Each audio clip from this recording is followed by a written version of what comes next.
Hi everybody, so I'm Janine, I'm from the Department of Earth, Ocean and Ecological Sciences. I'm a geologist, but my passion and my research is related to volcanoes. And so for those of you who are interested, this picture I have behind me is an eruption that's currently going on in Iceland at the moment. And what's happened here is that the Earth's crust is actually split open, and you have a pouring out of lava from the crust, making a sort of fire fountain, and we have this huge plume of ash and gas coming out of the crust. And so what are volcanoes? So this is probably a kind of picture that might come to mind when you think of a volcanic eruption, where you have this red oozy stuff pouring out of a little vent like that. And if I can get this to work, what's the thing? Mouse? Oh. Mouse? Oh, I can't see it, sorry. Oh, right, okay, here we go. Yeah, sorry about that. So what you're seeing here is actually that volcanic eruption in Iceland that's ongoing at the moment. And you can hear how, as the magma comes out, it's kind of like a roaring sound. And as the video progresses, you'll see that as this magma is pouring out, it kind of collects and starts to form a big lava flow. And those lava flows can actually travel quite substantial distances.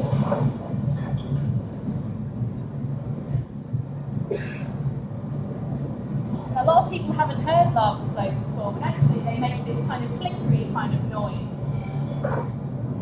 And that's because the outer edge of the lava flow is made of glass. And so it's actually glass splintering and cracking, and so a lava flow is actually often like a clinkery and clackery kind of noise. And you might have noticed there was a guy who was quite near the front of the lava flow, trying to get a sample. And this is something about these kind of eruptions. They're actually one of the lower hazard kind of styles of eruption that we have, in that you can get pretty close to the front of the lava flow and be relatively safe. So the other style of volcanic activity that we have is much more explosive, and these are much more dangerous events. And so these kind of explosive eruptions, they produce a lot of ash and gas and produce these large eruption plumes which can go quite far up into, potentially into the stratosphere.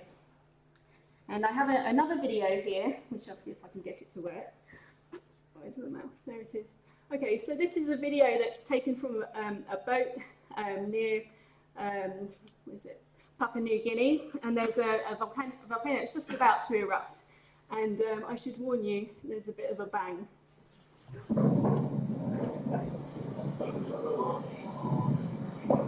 So the volcano erupts. Shock's coming.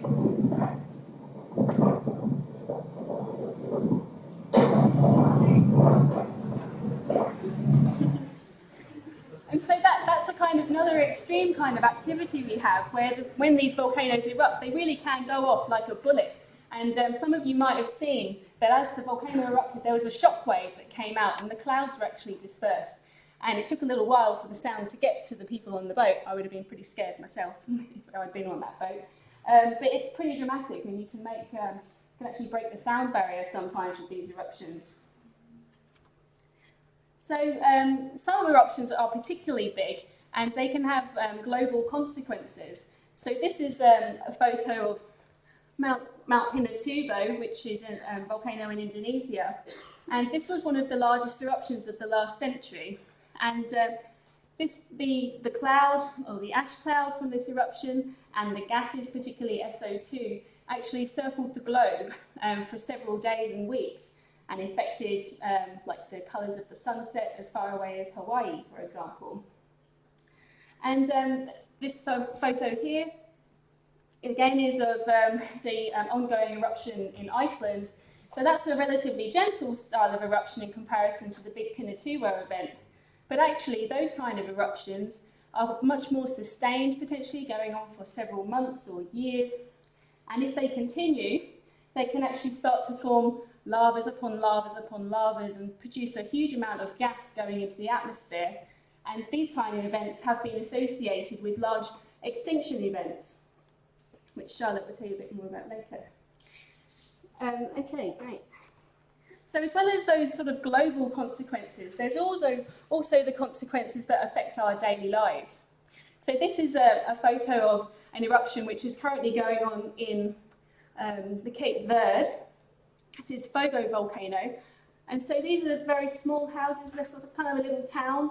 And then there's this massive lava flow here, which is very slowly moving towards the town. And actually I saw a photo yesterday, and that town is now pretty much being engulfed by this very slowly moving basaltic lava flow. Now sometimes when volcanoes erupt, they do so very explosively, and they can produce a lot of pyroclastic flows, very, very dangerous things. And so there is a huge risk to populations which live near to these very explosive kind of volcanoes. Now, probably several of you in the audience were affected in 2010 by the eruption of Eyjafjallajökull in Iceland. This volcano produced this eruption cloud here, which is ash, which was put into the atmosphere and then grounded lots of aeroplanes and caused lots of people to have to sleep in the airport and things like that. And that event actually is estimated to have caused about $1.8 billion worth of loss to the airline industry. So there are both societal and economic impacts of volcanic eruptions as well. So this is a sketch of a volcanic system. I've talked to you a little bit about some of the erupted products that we get, such as lava flows pouring down the side of the volcano. Also you get these plumes of ash and gas coming out, and then these pyroclastic flows down the side of the volcano. But actually quite a lot of the story happens beneath the surface, and this is related to the magma chamber at depth and the way in which that magma moves through the Earth's crust to feed these kind of volcanic eruptions. And it's actually this volcanic plumbing system that's the focus of my research. And so by their very nature, volcanic plumbing systems are beneath the surface. And so we need to be quite creative as geologists in the methods that we use to study them. I'm a field geologist, which means that I get to go to lots of nice exotic places studying volcanoes. But I also I'm a bit of a scared geologist, and that I don't really like working on erupting volcanoes. So I tend to work on the really old dead ones, where the top has been eroded away, and so I get to see the plumbing system in a very kind of safe way. And so for my PhD, I was quite fortunate enough to study a particular type of volcano that erupts diamonds. And a lot of people don't realise that most natural diamonds actually come from volcanoes.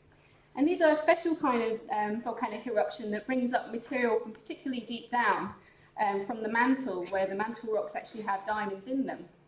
And so during my PhD, I got to go to South Africa, dress up in these funny costumes, and go underground and actually study the deposits in these active working diamond mines. And there's some pretty impressive trucks around.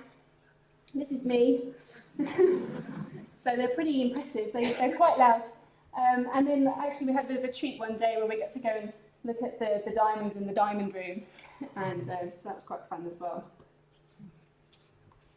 So as I said, as geologists, you need to be quite creative sometimes about the methods that you use to study some of these large-scale processes, which are all hidden beneath the surface. And as an engineer might do, as a geologist, I'm making scaled-down models of the Earth's crust to study volcanic plumbing systems.